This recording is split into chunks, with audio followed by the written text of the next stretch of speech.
Lyrical, spherical, diabolical denizens of the deep who crawl around corners after cues of quail and are queasy at the very same time. And are queasy at the very same time. Yes, they are. Welcome to You're On in 5, The Art of Understudying. The only podcast to celebrate the work of actors in understudy roles. Understudying demands tons of preparation with minimal rehearsal. Or sometimes none at all.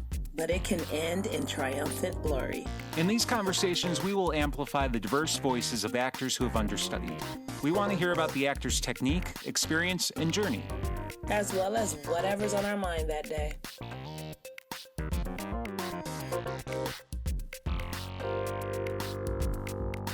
Hi, I'm Scott. I'm an actor, acting coach, teaching artist, podcast host, and all-around creative dude. You might know me from The Next Big Thing at Factory Theater, where I understudied the role of Steve. And I'm Elana. I'm an actor and sometimes just a random person on the street. You might know me from my one-woman show called Acceptable Plagiarism back in 2012. There were 60 people there. You might have been amongst them. Today we have the wonderful Echaka Agba, who you might know from United Flight 232, 2016.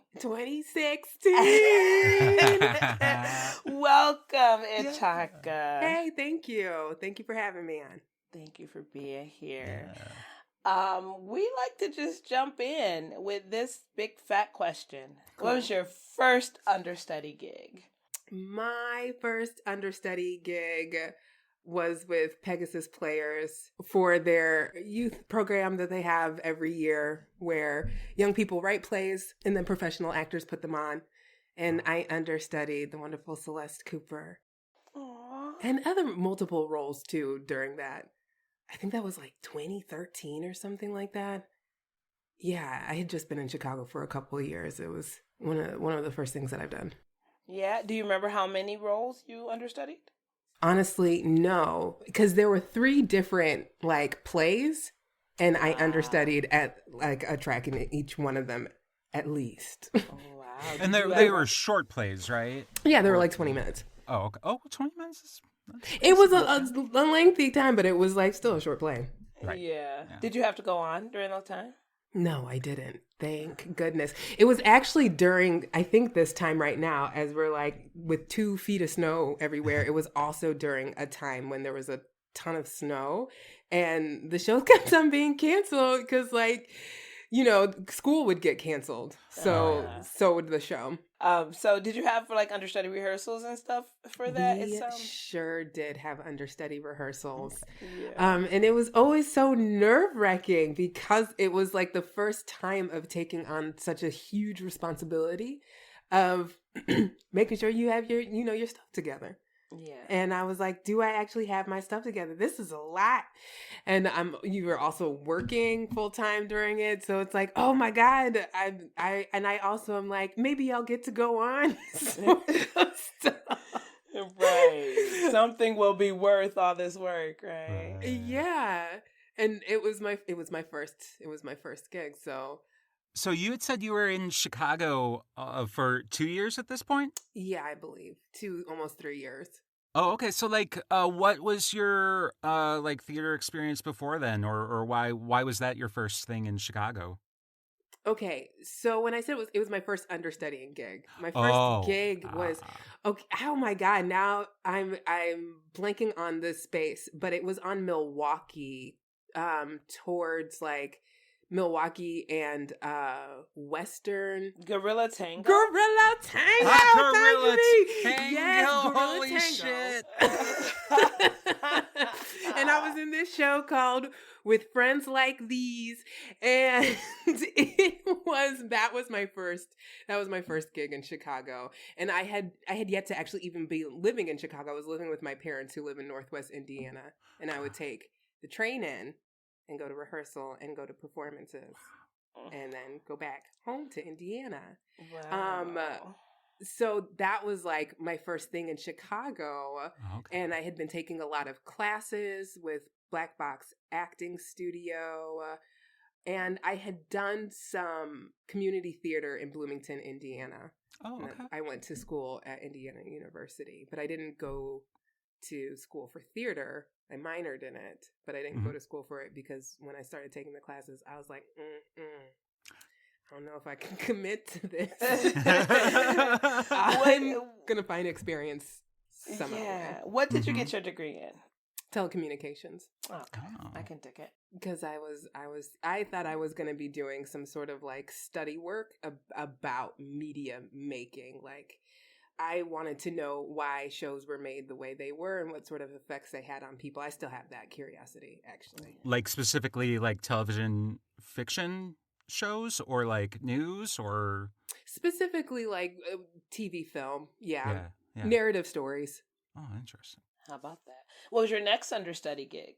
The next one that I clearly remember was with Steppenwolf, with the Stephen Adly Gorgeous play.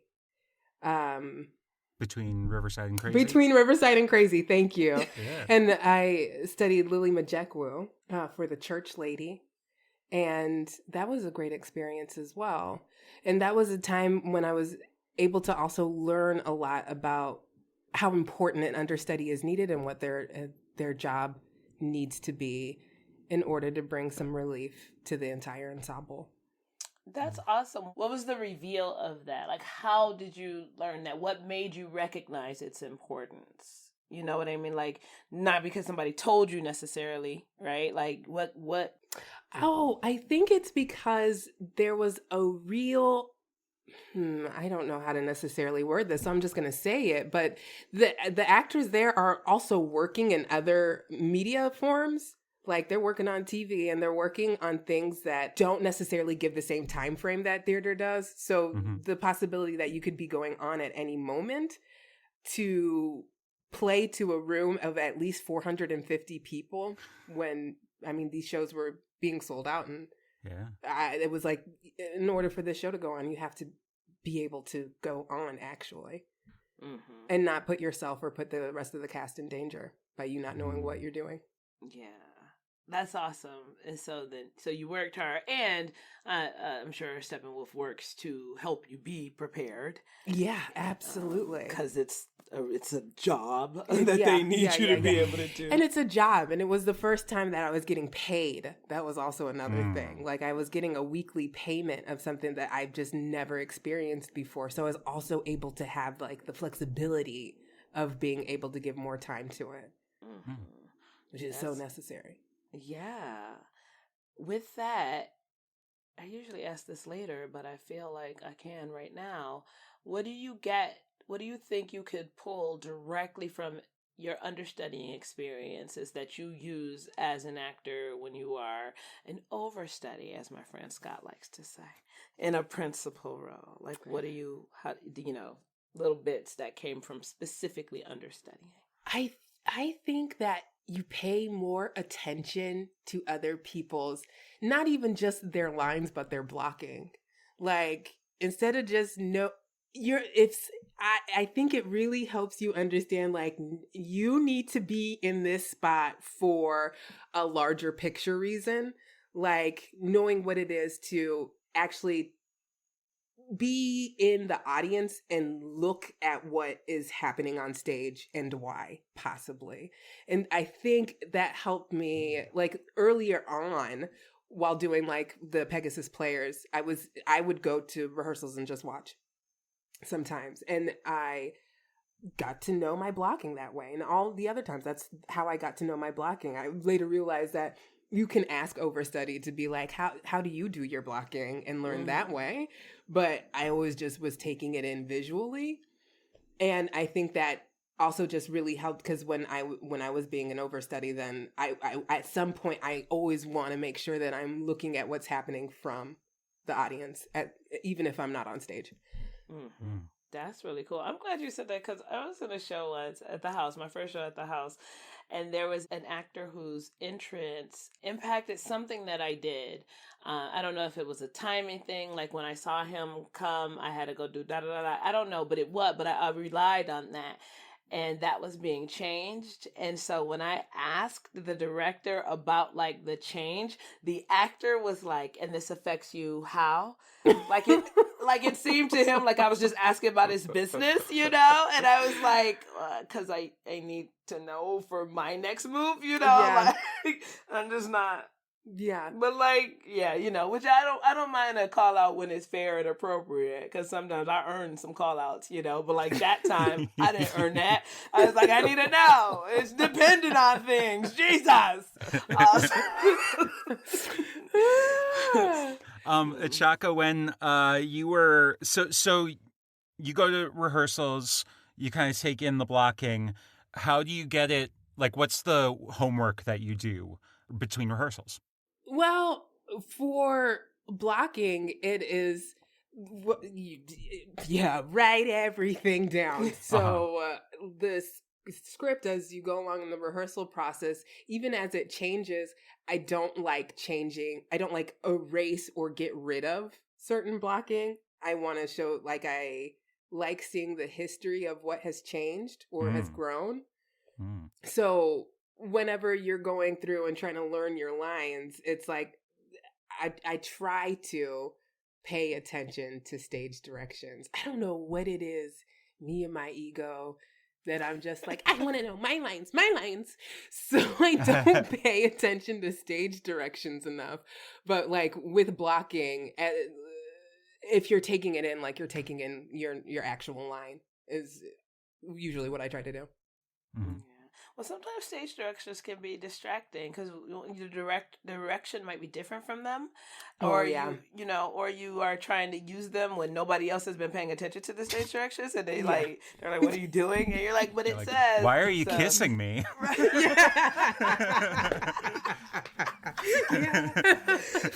Right. Stage directions are weird, and some playwrights want to direct the show from the page, and like that's not your job. You write the story. You let us handle this. Yeah, so that's always tricky. When you understudy, like you get the chance to understand it as a larger piece instead of just being a single player or a principal or the overstudy. Like you focus so much on what you're bringing to the ensemble when you're doing it every day and expect to be doing it in every performance. But when you're understudying, then you're like, I get the chance to see it from a different perspective. Yeah. And it changes because I've snuck into, I've had the opportunity to do it sometimes, not obviously like just watch scenes I'm not in, like from the audience, but there are times where I had to sneak and do it, and it's almost just you make discoveries that become you, like as an overstudy. And I'm so bad. I am such a peeker, right? Like if I find a crack in a curtain, a peek around, like whatever, like I'm gonna be like watching the show, and it just enriches. And whether or not it's stuff that your character is supposed to be aware of is kind of irrelevant because it enriches the whole storytelling, right? Like when you can see everything. I once had a director, like I'm so spoiled, and like I was sneaking, and then she was like in my sneak space. And I was like, what are you doing here? Right? Like, and then she just like opens the curtain for me, like to be able to peek in. And I was like, you enabling me. But that was super cute. That's so I wasn't in trouble because we did. This isn't about me, but like it was a second run of a show, like a separate second run. And so when she rebuilt the set, my original peeking place wasn't there because of the structure. And I was like, so when she helped me out find my new place Anyway, That's nice that she understood though. But exactly, I want to see it. Peeking all the time. Like, what the fuck is going on out there? I need to know. When I was a kid, that was the whole, like, if you can see them, they can see you. And I'm like, can they though? Like, I mean? Like, this is my eyeball. If they can see my eyeball, then y'all ain't got their focus on stage. I always get in trouble. And just still never stop doing it. Yeah. Yeah. Mm-hmm. What was the most recent understudy gig you did? Chicago Shakespeare Theater. Yeah. Where I understudied Lily Majekwu again. And that was Romeo and Juliet. Marty Lyons directed it. And I understudied Lady Capulet. Oh, yeah. Did you ever go on? Yes, I went on. I went on a lot. Really? Yes. When it moved from the stage and was touring, God, wow, there was just like, you know, again, it's in a setting where people are getting other work, and I just had to go on a lot. Yeah. So were there any, did you know any of these instances ahead of time, or they were just all of them, every time it was like a pop-up? It was like a pop-up. It was like a pop-up, and it was sometimes it wasn't great. That, you know, sometimes, like, especially because you would meet somewhere to get in the vans and travel to whatever school. And one of the times, I mean, like, I didn't find out until, like, I was in the van that it was gonna be going on. No way. And it's just, like, the amount of, like, even thinking about it right now, I'm having, like, adrenaline rush to my body. It's so nerve-wracking. And you have rehearsals, you know, you have check-ins, so you know where everything is going, but it's also like you're doing it in a space that is not the space you're going to be working in, because it's in the tour portion at that point. It's like in whatever school you have. So, like, it's to the wind. I mean, like, that was, oh God. I mean, bless understudies for the work that they do to have the show go on. Yeah. It's so necessary. What was especially, like, challenging about that? Was it like, because Romeo and Juliet, you know, usually has a big cast, and with the short shakes, there's a lot of movement and stuff going along. Were there ever any like hiccups or mistakes that happened during those shows? You know, oddly enough, there wasn't. Like, I mean, like, maybe somebody else in the cast was like, no, but you did. But for me, I don't remember there being any sort of hiccups. Coming out of it, it was like, oh my God, it went okay. That's great. Like, there was a dance sequence where it's like at the party where Romeo and Juliet lock eyes for the first time. And the dance sequence was, that was really nerve-wracking, because rehearsal didn't happen with the actual cast. It happened with other understudies. Yeah. So, like, even though it's as it really measured, because it's a dance and it's to music, it's still like, I've never done this with you before, so I hope that everything is in sync. Sheesh. That was probably that was the most difficult thing. Yeah. You saying about the no hiccups reminds me of that one United Flight performance where everybody had a shit show except for me, and I was like, what are y'all talking about? Like, it was great, but like all of you were like, I was like, oh shit, like, was it? I had the best fucking show. And I was like, this means that I wasn't paying attention, or you all were just, you know, you're excellent anyway. So, and I know that feeling. So, like, you're gonna be excellent even if your insides feel like everything. So it wasn't like I hadn't looked at anybody and thought, oh shit, you know, like, oh no, you know, it was just like, I was like, everything was clicking. We got back in our circle. Everybody was like, I'm sorry, guys. You know, and I was like,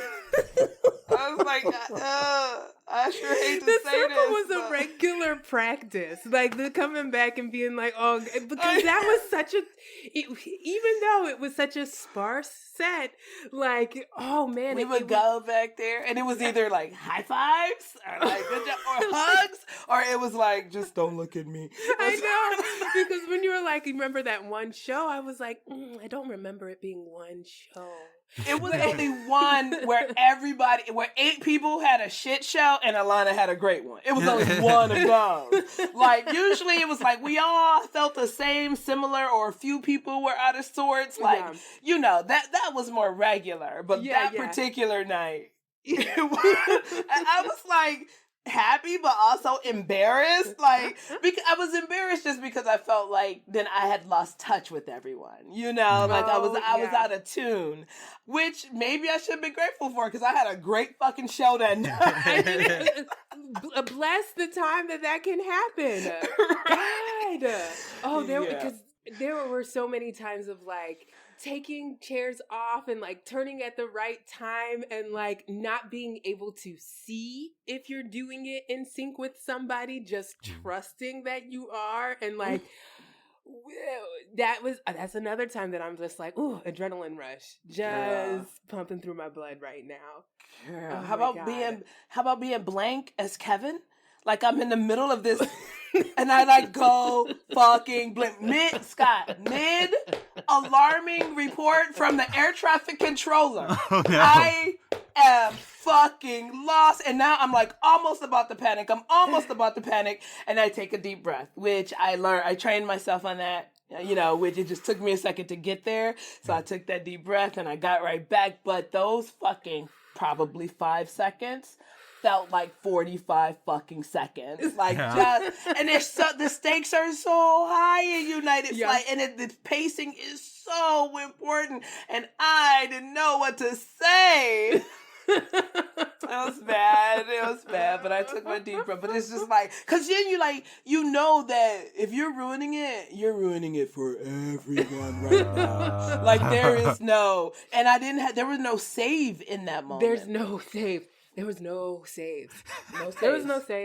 It was just like, what you gonna do? It was just like, you can go ahead and just walk off and quit right now. There was no saving. No. The nice thing to remember, though, in those cases, is that the audience probably had no clue that anything was different, That's true. We have to hold on. Gosh, the last time I was really, blanking for lines was I was doing the Lincoln Project with American Blues Theater, and the other actor was Manny Buckley. And it was probably like my second or third show, and we do these in classrooms all across CPS. So my audience is like 25 sixth graders, and just blank happens, and I just turn to Manny, and I'm like, I mean, I didn't actually say help, but my eyes said help, and he was able to pick it up because he'd done this. I was a replacement, and he'd been doing this show for years, so it was really fine. But I sweat, I start sweating when that happens, and it's kind of, I mean, there was another show where I was touring, and we'd put up a show with kids. And I had to know the whole script because if the kids didn't know their lines, then I had to feed them or fix it. And that was the show where I really realized, that moment of just terror will make my body soaking wet in sweat. Wow. But you kind of learn to like it a little bit too. The sweat? Oh, yeah. The moment of oh, fuck. I'm really fucked. I'm out here. I'm flying down. I jumped from a building and I'm flying down, and my parachute's not going out, and then the parachute does go out, and then you land, and everything's fine. Yeah. That so feels the great. fine part is what you love. Yeah, that's the great part. Okay. That's the good part. I was at a loss. No, I was thinking. I think I might actually really like the adrenaline, even just talking about it, and the flush that is remembered from like the possibility of, I mean, the excitement of live performance, I guess. That's exactly why I love live theater. I mean, that's why it's my preference. That's why it's, I find screen work relatively tedious, which is obviously why I'm not a full-time actor.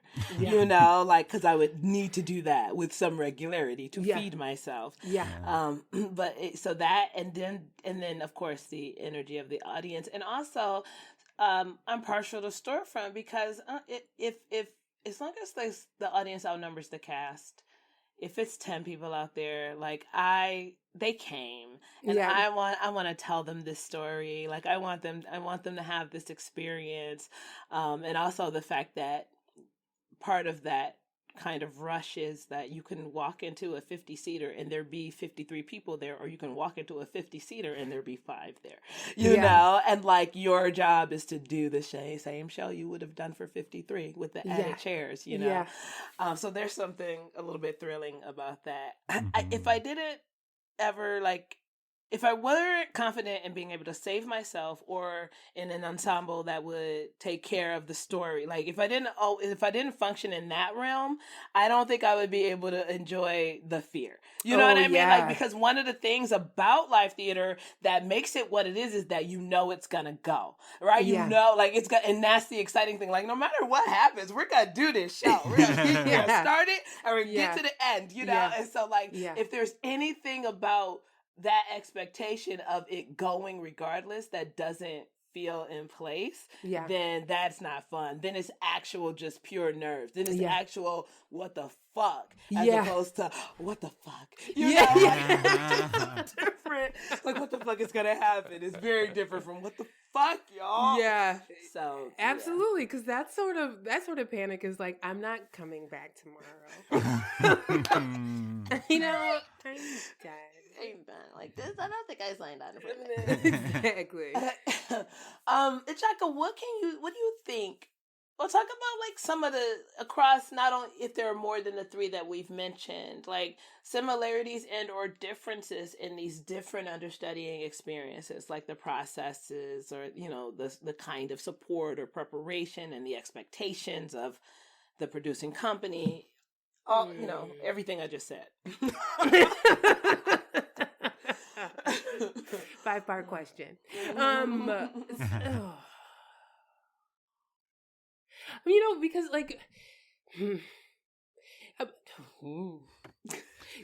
it's hard because there is I can't think of any production that I've been a part of that is ever really the same. It's like there's some things that are even within the same theater company, it ends up being so wildly different about the approach to get ready for whatever it is, the performance that you're doing. And so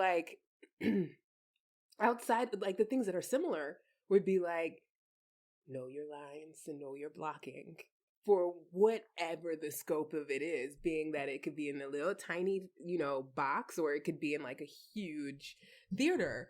But that is usually the only thing that's the same. Otherwise, things that differ wildly is thinking about what it is to work with a director. Some directors, even if they do have an assistant director that will work with understudies, some directors maybe want to, come in and see that process, or at least start off the rehearsal process with an understanding that everybody has. So any sort of workshopping thing, being brought to the table to piece out a script, that's on the director. That's the house that they build with the ensemble that I think makes a wildly different experience for everybody involved, including understudies. And I think something like that would be the major difference between any experience that I had. And then also who you're understudying and their approach to like what they do and what their process is, or if they have the space to share with you. Whether or not they are, if you're talking with them when you're there at the understudy rehearsal, or if they pass on notes that they've had, if you even have the ability to like get in contact with them and ask them for any hints about, some sort of like clue to something, or if you need to go over blocking or anything like that, Yeah. So like the accessibility of the principals varies from gig to gig. Yeah. And their willingness to engage. Yeah. What have you had more of? Do you have a sense of like, did you have more where you felt comfortable reaching out and they were willing, or did you have more of like kind of a separate situation, I think across the board there was definitely a willingness, but whether it depends on what you're expected to be covering. Like sometimes you'd be like, I'm in this situation and I'm just having a conversation. You get to know the person a bit better, which I don't know what happens as far as like the performance of the understudy, but I'm sure that it changes it somehow. Or if you're with somebody who's like very like to the book and it's like, I need for these things to be hit and then goodbye. You know what I mean? Right. So, yeah. Yeah, I had an overstudy once write out her entrances and exits only, and without like a full context of what was going on between them.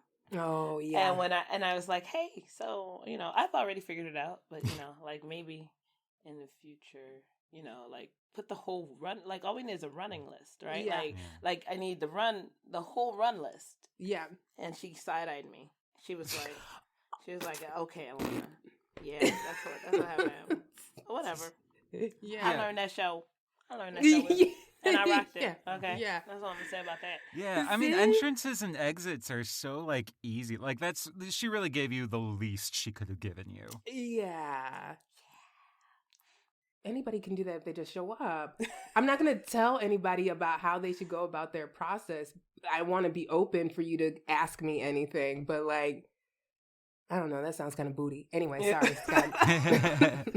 No, I was going to say that like I usually, if it's a role that's like either I have a lot of props or I have a lot of movement or cues where I have to like move like scene furniture or whatever. Yeah. Then I usually have a very detailed like document for myself that like lists, props, entrances, exits, all of that. And then I'm able to just like share that to my understudy, and then like my stage manager is just like yeah, like they're always so thankful. How awesome is that? Yeah. Well, I mean, and the thing is, like that document, I'm doing that for me already. Yeah. Right. Yeah. So like, there's nothing to be lost by sharing that. Yeah. We're all on the same team. Yeah. I mean, I don't know what can be lost in the process of sharing of whatever has been built for, the product. Yeah. That's I mean, right. I think the only thing is that like they won't be going through the benefit of having like organized all that. And so like maybe it won't be like as fully digestible, but like you're digesting so much as an understudy. So like, you just plug it in where you need it. Yeah, I was going to say it could still be useful. It'd just be up to them to decide that. But having it would be so comforting. Yeah. Just like I can fall back on this, Yeah. And I've been part of, as a principal, I've been part of understudy rehearsals where like everything backstage, right? Like this particular company is really good at like connecting the dots backstage for understudies in a way that I don't really witness elsewhere. And like the full cast would sit down, like we have a whole session with the stage manager where we are making sure they know every move that we make. like, and that's Yeah. before we pull the understudies in for that rehearsal. Like, they make a whole like prompt script that includes all the backstage. Who do you hand something to? If you do, where do you go when you're up? Like, it's so elaborate in a way that I think that everyone could benefit from if that was like the real habit, because it's more than just what's going on stage and the blocking. And even if you don't have a particular responsibility off stage, because sometimes depending on the show you might, you still need to know what other people are doing. Do you need to get out the way, and where should you go? You know what I mean? Like, where should you go, and where's your costumes? Right. The And where's your real next harm interest? can come to somebody not knowing what they're doing when a bunch of other people know what they're doing. Reminds me of working at like a restaurant or something like that.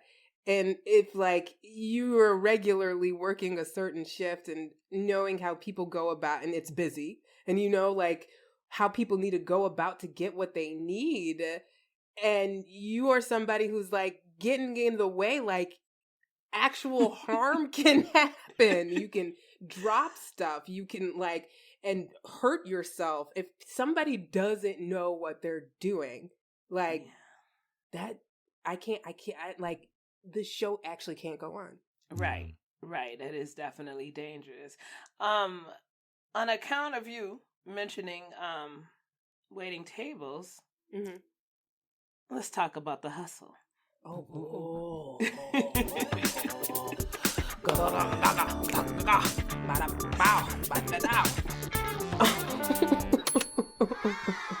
All right, so this is The Hustle, where we talk about how actors make a living in this crazy, crazy world.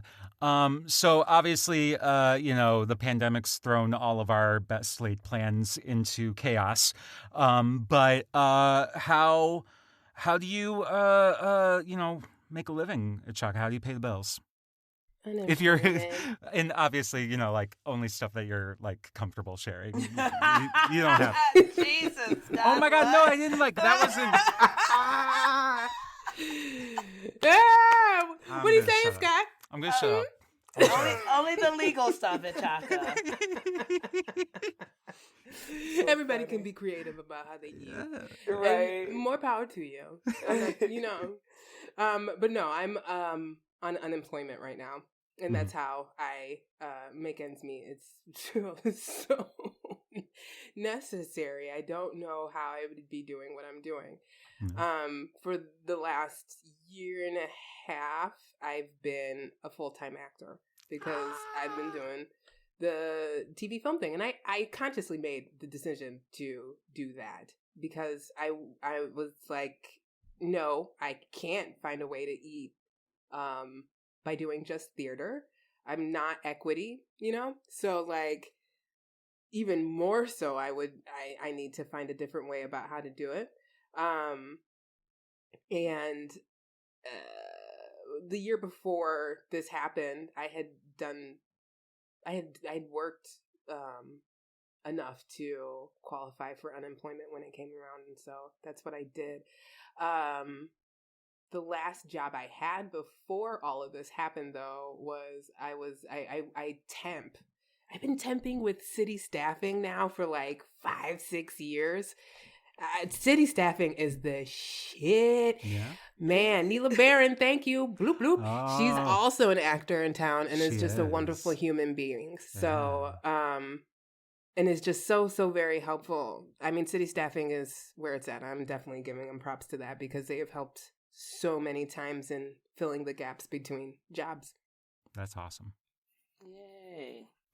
Although I was a server for a very long time before that. Not a good one, but I did it.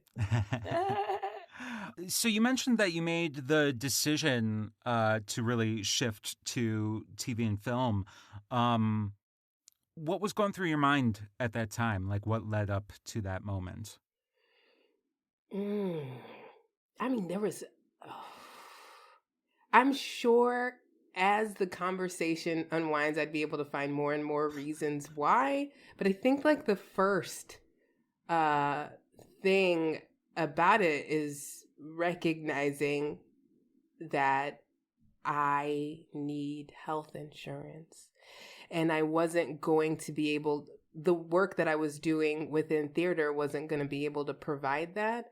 and I was just hovering at a level that I just couldn't qualify for Medicaid, you know, and I just recognized that's something that I needed to do, and I was starting to find that the more I was learning about what it is to be like a TV film actor, that I could find ways to expand and grow and enjoy myself. So yeah. Awesome. Before we go to break, I just want to touch on Work in Progress, because I love that show. And I used to always see Abby McEnany doing improv at IO, because I was working as an usher there. So I saw Virgin Daiquiri all the time, and I just like loved all of them, and especially Abby. How's that process been? Like, was it just like you auditioned for it, you got it, that's that? Or was there more of a like, who is this character? We're developing this character. The audition process was like, I auditioned for it. And it was kind of an intense process of auditioning, because I auditioned and then I didn't hear anything back for, I think, over 2 weeks. And I was going to be going to New York to celebrate the 50th anniversary of Stonewall. It was a big old deal in New York, and we had places to stay. And I was like, I have got to go. I am wanting to celebrate Pride. And then, of course, that's when it was like, oh, you got a call back. And like the callback process was like a week long. Like just more and more people that you had to do this audition for. In the process of that audition, though, getting to know more about what the specifics of the character was, until I learned that I had booked the part. And then going through and like, what does she wear? What is her hair like? Who was she? What's she 10 years ago? What was she 10 years ago before like the actual parts you see her with Abby in, you know? Yeah. And all of that was something that was held with Abby and Lily Wachowski and Tim Mason. That's amazing. Yeah, it was. And I don't know how often that actually happens. Again, I just think it's about the power of the creators building something that they want to have, and luckily enough having the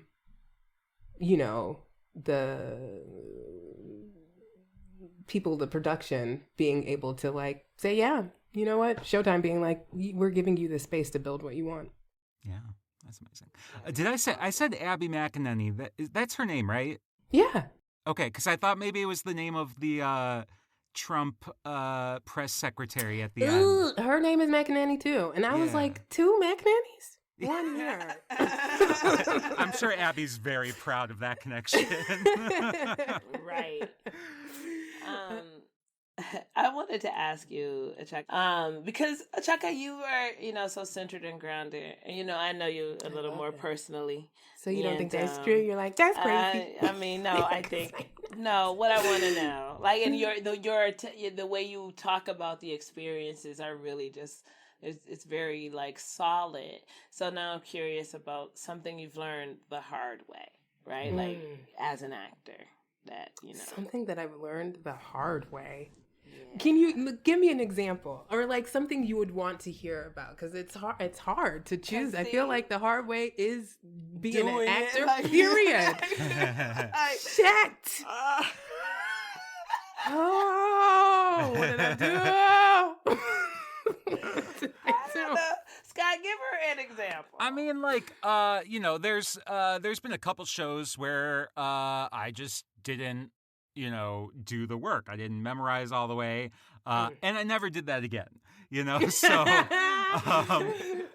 that's kind of the thing. Yeah. Got you. Yeah, and I probably learned my breathing trick the hard way. Like like before knowing I had the capacity to like breathe my way back is from a blank, it took like the freak out breath that let me know. You know what I mean? Like, but it was in the moment, kind of like fucking everything up.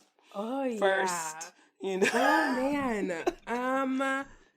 I feel like that happens with like every single fucking, I mean, like, and I know this is not me trying to like get out of the way of anything, but every time, any audition, anytime I'm on stage, every fucking performance, there is something that, and I'm working on it in therapy, but there is something that happens where I'm like, you should have did it better. Like, Oh my gosh. there is something that I can walk away and be like, that is learning the hard way, and I don't ever want to do that again. And sometimes it's like, why do I have to keep on learning this the hard way? Why don't you learn it? And I'm like, was it my mom who did that to me? Who did that to me? So, yeah. Is there like a horrible experience that I've had? I actually honestly want to sit and come back. Can we come back to that question maybe later towards the end or something? Maybe. That sounds good. Yeah. Yeah. Okay. It's all right, cool. Honey. You're off the hook. Right. See, look at that. That's already something that I'm like, yeah, you can do it better. Do it better. I'll tell you. Oh, God. All right. Why don't we, we'll take a break, and we'll have more with Echaka after this break.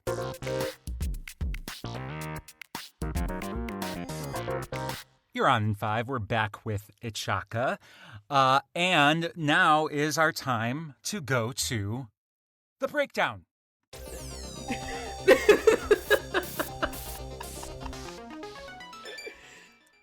And our question for this week is, how do you feel about method actors? Or method acting. Or method acting. Oh, that's dangerous. I know, right? Ooh, wow. I don't know. Well, let's limit it to theater, because I think method acting in screen is maybe a little bit more prevalent. And that's probably the part that'll get you in trouble. If that helps. I don't know if that helps. Yeah, well, first, I just want to make sure that we are all on the same definition of what method acting is. Oh, yeah. So could you define it for me? Sure. Let's see here. So Stanislavski shit. They're being in character even when they're off stage or off camera. There's a lot of that. And behaving like they have to experience everything that the actor or that the character experienced. For example, there's a story about Jeremy Strong in the Trial of the Chicago 7. Where he wanted to be sprayed with actual pepper spray. Sorry. Yeah. No. Yeah, right? So like that kind of thing is kind of what we're talking about here. Okay. But I'm also curious, like, how would you, if we didn't provide a definition, how would you define method acting? I would have defined it as exactly what Jeremy Strong did, and I would have been like, no. And that's why I was like, I hope we're on the same page. Because yes, Stanislavski, absolutely, because that is something that connects you and your experiences to whatever you're bringing to this character and stage, and that I think is the whole point. Quite honestly, is to draw as much relatability and empathy that everyone, including the audience, can feel. But you needing to know what being pepper sprayed feels like, to me, is a dangerous territory. And if you're not also able to recognize that there is a time to be on and off, I really honestly feel like that's where people get hurt outside of the person the actor alone who's saying they're a method actor. Like, you don't need to hurt yourself in the name of that, and we shouldn't be promoting behavior like that. That's not where acting actually lies. I know that Jeremy Strong probably at some point in his life actually has something that equals pain, that you can be like, I'm being pepper sprayed under these circumstances. Because regardless if you're pepper sprayed in 2020 or 1967, I actually don't know when the trial happened. That was 64. a good guess. So, Yeah, okay. probably. Yeah, well, everything was imploding then too. Yeah. So, but like, I'm sure, like, the part that we also need is the fact that there are all these other circumstances that are going on to the point that he's being pepper sprayed. So don't limit yourself of the choices that you could actually fall upon, because Jeremy Strong, your little punk ass might handle it differently than the character you're taking on for the things that they're fighting for and taking on. So let's not forget that all of those circumstances actually hold. And I certainly don't need you to have it outside of the time when we're playing, because I feel like that also leads to damage and hurt and harm as well. Yeah. Like, I recently watched a short film. It was, oh God, it was scary too. It was good. But like, it was a horror film where we believe that like eventually an affair is started between two actors that like practice a love scene by themselves. This is definitely before intimacy choreographers. Yeah. Right. The third party is not there, and they didn't want that third party there. They needed to get to business, is what it ultimately was. But I feel like that's this sort of culture that gets built, with method acting, an excuse for you to live unhinged. And it's like, absolutely not. No, put that shit back in that box. Yeah. Don't need it. Yeah. I just to play the devil's advocate, because I pretty much agree with you completely. But Devil don't need no advocate. Yeah, that's true. But there's that whole movie that they made, the documentary based on Man on the Moon, the Jim Carrey, Andy Kaufman movie, where he was playing Andy Kaufman, and he went full on character, on and off screen, as both him and his alter ego Tony, whatever. And so, like, the effect of what he was doing may have been similar to the effect of what Andy Kaufman was doing. Yeah. That's pretty meta. So like, it makes sense to me on like a level, but like at the same time, if you're a professional, you should be able to like have a switch where you can think about having it. Yeah. For your own safety and everybody install else's. it yourself. Yeah. Absolutely. Because I also saw the audition that Jim Carrey had for that role. And it's fucking brilliant. He's so good. He was so good. And it was like, we all know who fucking got this damn role. He nailed it, Yeah. He maybe came out of the audition and was like, you could do better. And then that led to him doing this fucking method acting thing. Oh, sure. But it was already living within him. And in fact, he had already his whole life was actually dedicated to being able to take on different characters and personas. And he probably has already taken the method of like living with people who weren't in on the joke. So like, I don't know. I'm like, also like, no, because I'm just saying for me who saw it, and I'm pretty sure people who were making it alongside with him, I don't know if I don't know how that would be helpful as well. That keeps it as safe as possible. I mean, you can't make it, safe completely, Yeah. That's not necessarily a possible word while you are experiencing life, period. But you can try. And, I feel like there are other ways to explore that. Because I remember hearing Viola Davis talk about what it is to be, a Black woman acting and having the option of method acting, and where that actually can play out without people putting on their own limitations of what she can do. And oftentimes I'm like, yeah, method acting sounds like something some certain people can do and other people can't because they don't actually give you the space to do it.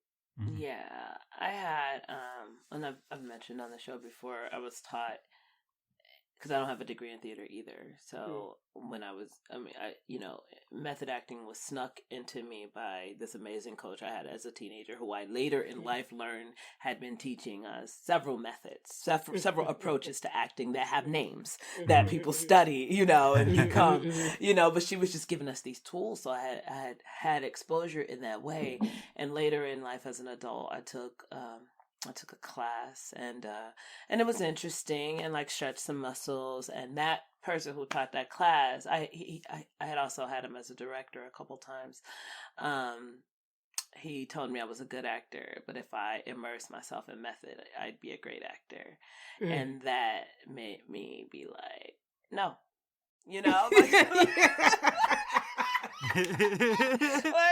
That's the most Elana thing I've ever heard. Bye. Well, like, of course, that, like, what are you? I don't know. I mean, he had known me a long time as well, so I can't imagine that he might have expected me to be like, okay, I'm in, like. I was just like, no. But I have, I think there are extremes. Now, what I find interesting that I found myself thinking while you both were talking about Jim Carrey is that something like that, like a way that could be useful and safe, is like a particular span of time. Like, I'm gonna be in this bar for a couple hours. I'm gonna be this character in here, and I'm gonna pay attention to how people respond to this version of me, whatever I bring here, and like. Mm-hmm. But like just for this time, not on my way to the bar necessarily, and then when I get home and with my family, like et cetera, but like experimenting, in moments to gauge, like, because sometimes it's like I often I am often surprised by people's responses, or when I hear people's experience with me that I didn't know that they were having that experience, good or bad, sometimes, mostly good, thankfully. But even when I have the opportunity to hear someone's had a negative interaction with me, that I didn't experience that way. So you don't always know. So if you're really trying to embody a character and maybe are grappling with some things, to have to exist as that character in a space for a short amount of time, right? Like, that seems like something about that could be useful. I've never really given it a lot of thought as I have in this moment, but if you are strategic about it and intentional about, what you're looking for, I think that's very different than being like, when I wake up this morning, I am Andy Kaufman, and I will be Andy Kaufman until I go to bed tonight. But I don't have to go on the set today. That feels very, very different. Can I ask a question? Well, of course. When you were being taught method acting, or when that like conversations around that time, was it like promoted that you should be method acting outside of class or anything like that? Or was it just like, this is what it is and you have the option of doing this, but we are actually practicing it here? Yeah, it was mostly the latter. Okay. Yeah. But I also don't know that particular approach to teaching it, based on my exposure previously, would have, it was one of those instances, and he was no hack, but it's akin to when you see an acting class parodied, where like you're pretty much only actually doing the job if you are emotionally wrought and bawling your face. You know what I mean? Like, if you're not doing that, then you're not doing the work, kind of thing. And so, so that was part of why I could so easily be like, no, that's not the way. Not the way for me. Yeah. And it's interesting. There's a lot of people who, like with Meisner, they avoid it because there is that stereotype about, a Meisner class is going to, make you face yourself, and, you're going to cry. Everybody cries. And like, I don't know, the Meisner classes I've taken haven't been like that, and I think I'm happier for it. Yeah. I'm a Meisner freak. Yeah. And yeah, Yeah. well said that. Like when I came to Chicago, I started taking classes at Black Box. And granted, Black Box isn't. It is Meisner based, but it's like has its own set of rules that go along with it. But I was always really interested in it, and I think for that stereotype that was a part of it of like what will help you be able to tap into that. And that, I mean, like I can definitely think of times then where it's like dangerous, and if not held carefully or misunderstood by someone who's leading the class, that that's not a good mix. And it's probably best in those scenarios that like you leave the class and you're like, I'm actually happy that I didn't have to tap into my tears or my emotions or hurting somebody or something like that, you know, just because I'm like sobbing doesn't necessarily mean that the thing is happening, whatever the thing is. Because I don't even know what that thing is. What's the thing? I don't know. Like acting? Nobody knows. Yeah, what is that thing? I don't know. So yeah. Let's get to props. So now, Echaka, it's time for props. What we do is you want to shout out any actors, understudies you've seen. Yeah. Yeah. Oh yeah. Okay. I mean anybody. I hope that whenever this, we get to the other side of this thing that has happened to all of us this past year, and we go back to working in spaces where we can be live, that we give a lot more. We invest a lot more with the ensembles that we build because we need to. And the understudy process needs to be a part of that. Like, I thank you to anybody who has like blocked off 6 months of their life where they literally cannot take on other things outside of possibly like a day job. And they probably need it because they're not getting paid enough. And then when, you as an overstudy has booked something that's actually going to also give you money that you need because you need to eat, that you actually use the understudy who has put their life into that. Like, we should be like, it should really be about like, if you are getting an understudy, it should be somebody who you actually want to put on the stage, not this thing of like, I'm not going to use you, I'm going to belittle you, I'm going to try to manipulate you into not the overstudy, into not having another avenue of life, because like, who's going to put on an understudy? It's like, why even have an understudy then? We need to promote the idea of an understudy actually going on, which leads me to my prop of one Lakecia Harris. She was an understudy for At the Table, which is a show I did with Broken Nose Theater, which was quite the success. We ended up having a second run that had like 60 some odd performances. Like, I think in total we had like almost 100 performances, and she was the understudy for the whole thing. And it ran from like, we were in process from like late December until the end of August. And I think there were like 2 understudy performances during that time. And I don't think that I didn't go on once. I think I went on the whole time.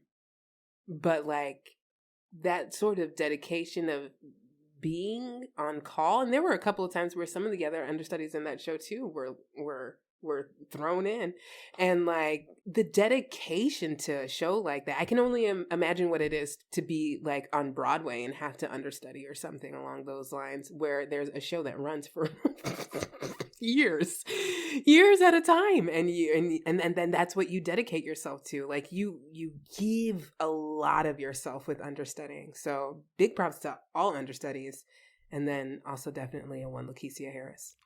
Big props.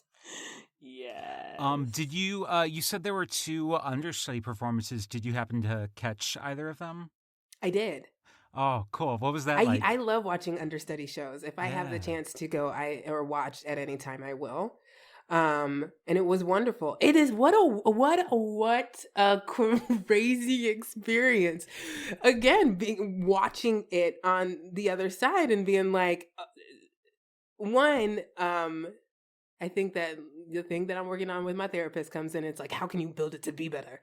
But then, so you can take care of more people and yourself along the process.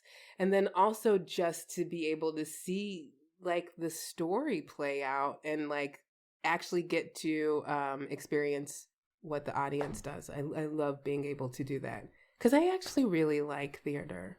I miss it. Sometimes it makes me really mad. And as I've gotten older and I grow more and I actually need more, becoming an adult, what the fuck? Yeah, it sucks. What have we done? Like, oh my God. Why don't we love ourselves more? Like we need to love ourselves so much more. That's like 2020, 2021 of my life. I had a really huge medical event that happened at the end of 2019 that I just had to start thinking. I'm like, oh God, I'm okay now. I'm healthy. Thank you for that update. Wait, what? I said thank you for that update that you're okay now, because I was like, what? It made me rethink about how I treat myself to a point where it's like, you have to do this work. You have to figure out what is going on inside of you so you can live healthier, because up until that point, I didn't have any reason to think that that would be something that happened to me.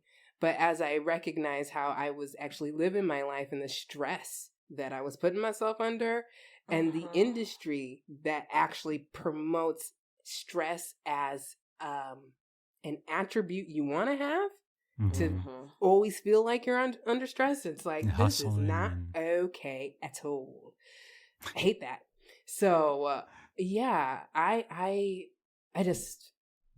hope we can figure out a way to love ourselves a lot more. It is something that is increasingly being discussed here, which makes me all the more grateful to Scott for, having the idea and for including me in a thing that can communicate these ideas to the world about what we do. And I know we're not the first to talk about the hardships of the art we've chosen, but I'm finding there's a unique attribute to getting to that point through this medium, not just a podcast, but a podcast that's designed to uplift something that is often overlooked or, an afterthought, underpaid, underprepared, high expectations, right? So there's this very specific job that exists, that we already are trying to bring attention to. So to have you and other guests make a point of highlighting what it's doing to us as humans is something I'm really grateful for. And like how we've allowed it and how the industry has been built based on it. Yes, exactly. Absolutely. Yeah, I think I had such great experiences. I think actually the funny thing is the factory show that I mentioned earlier, the next big thing, is one of the first times I had like a guaranteed understudy performance, and not just like for me, but like all of our understudies, we all had one group performance, and like that was the first time where I actually felt prepared. That was the first time where like I had everything together. And it was because the factory worked on that. Like they made sure we had a guaranteed understudy performance. They made sure we had understudy rehearsals.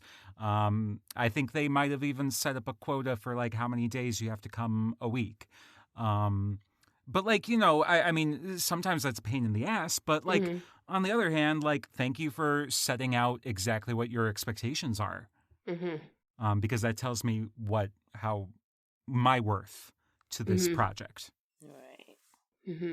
Sometimes with the setup of how certain productions go, there's like not even enough time to have that sort of be realized or even said. Because everybody's trying to save as much money as possible. So it's like, no, not a 5-week rehearsal process. I said 2. Yes, dance numbers. Yes, lights, fighting. And it's like, you want to do this in 2 weeks, you know?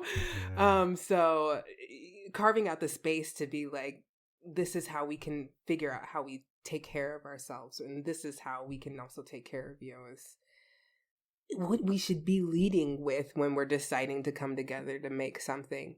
And if we can't actually do that because there are resources that are limited to us, how can we get resources together? I don't know. It made me think of like how many different theaters that we have and wishing that more theaters would come together and pull their resources together more often, and, you know, to make something really great where everybody can be taken care of during the process and the product is really strong.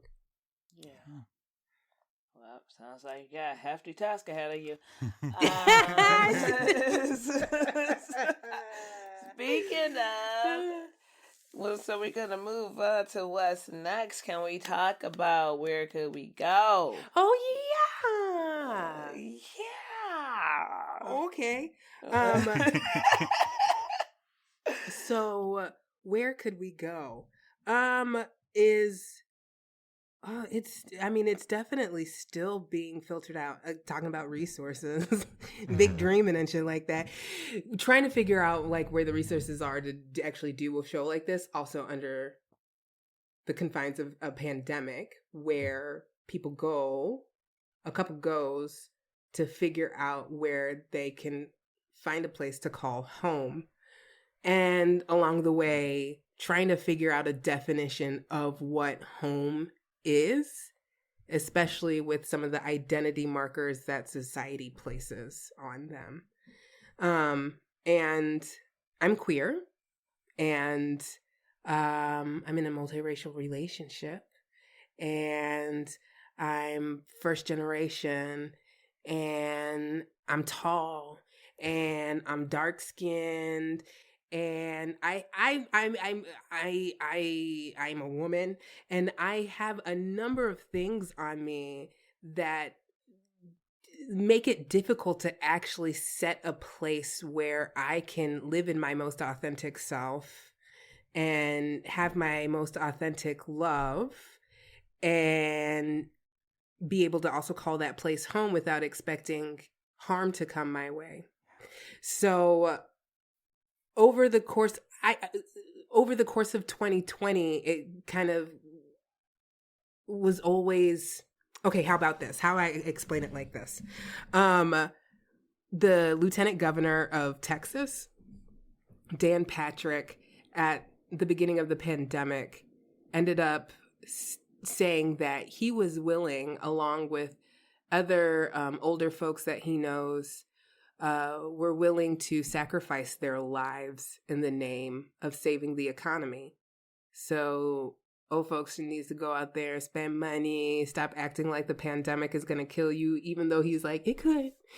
And it just made I was so mad because I am first generation and I didn't have the chance to meet my grandparents because I wasn't able to go back home, you know, and they passed, all of them. And it's like a connection that I'm like, I didn't get to have that. And I know there are several circumstances that bring you to the point where you didn't get to meet your grandparents, but it shouldn't be highlighted or sacrificed in the name of the economy. It should be seen as a loss because there's a real loss of knowledge that you miss out on having passed down to you, whether it be just by observing or actually having a conversation with people who can tell you about your line and where you come from.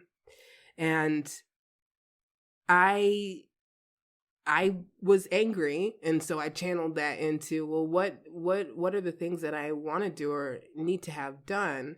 So I wanted to interview my parents and ask questions. And so I went through the process of doing that. While all that was going on, you know, the pandemic was raging, and the idea of like, well, can you actually, do you have a home that you are in luxury of having that you can't leave anyway? Is this where you want to call your home? Questions just kept on coming in, and like the scope of what the project actually was grew from interviewing, my parents to holding the relationship that I'm in, the partnership that I'm in, to holding the partnerships that a lot of people are in. And that's where could we go? It's like, where could we go when you start to think about all the things that we actually hold, where you can safely be yourself and not have to think about being safe. Like, honestly, not have to think about being safe, not have to be like, oh, is there a pride flag in there? Oh, I saw a Black person, I'm okay. Like, all the things of just naturally governing your body in this world without thinking about possible danger coming. And so I'm looking for that space. And that is wherecoulddwegoseries.com. Please go check it out. That's amazing. And I had bumps, not pumps, for 82% of the time that you were talking. Yeah. Maybe I had goosebumps too. I don't know, maybe that was the other new 18%. feeling. Yeah, it's a new feeling. You've given me a new feeling of goosebumps. Goosebumps. So, Echaka, since like you work on so many like plays that have like solid scripts, and now this is kind of a project where you are like plumbing your own depths. I don't know, how are you feeling about that? Excellent. Oh, I love it. Yeah. Oh, it's hard. Yeah. It feels really great to be doing something personal, because I have a lot of respect for people who do and create space and make things happen. There's so much to actually be thinking about when you want to collaborate and build something. And then also having enough trust in yourself that is what you want and what you're going to navigate the experience off of. So I have loved the process of figuring out what my voice is for an entire project instead of what I add to one.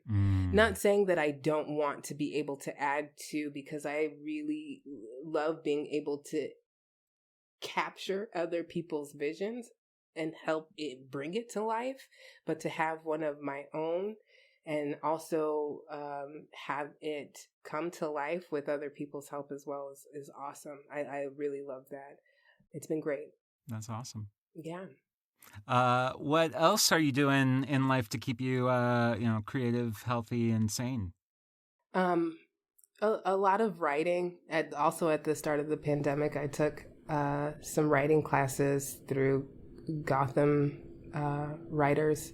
It was New York based, but because of technology, has a chance of being, all over the world, taking classes with people all over the world. And I've been figuring out actually what I want to write. There are lots of unfinished projects, lots of like, oh, this is going to be featured. This is going to be a film. This is going to be an essay I submit to New York Times, like all of this stuff, but none of it is finished. Yeah. I've also been collaborating a lot with my partner, Christina Vallada-Byers, and trying to have things come about that way. But one that I've been doing myself is that essay that I'm talking about, that I'm like, I want to submit that to New York Times. And also having that curiosity of studying media is so like on TV shows, particularly sci-fi and fantasy, because that's where my heart lies. I love sci-fi fantasy, but usually it's kind of cheesy and relies off of tropes in our world to explain another.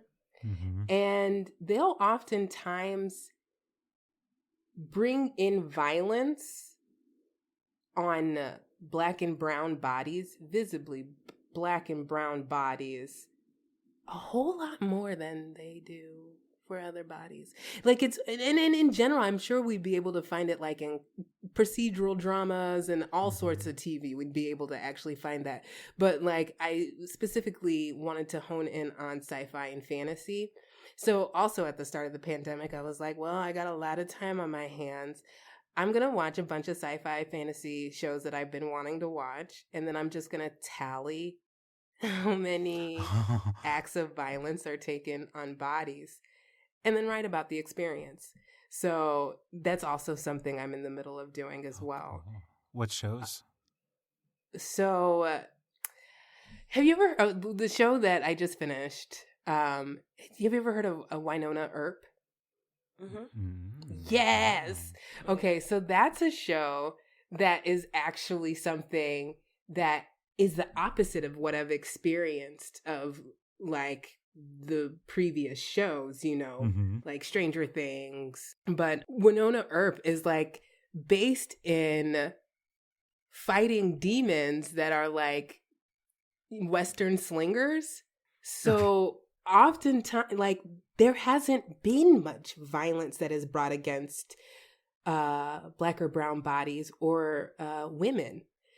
It is like, it is about fighting back against cis white men brutality, ultimately, like the subtext of the show. And I think it's really brilliant. And like looking at some of the creators that are a part of the show is just like, yeah, it's good.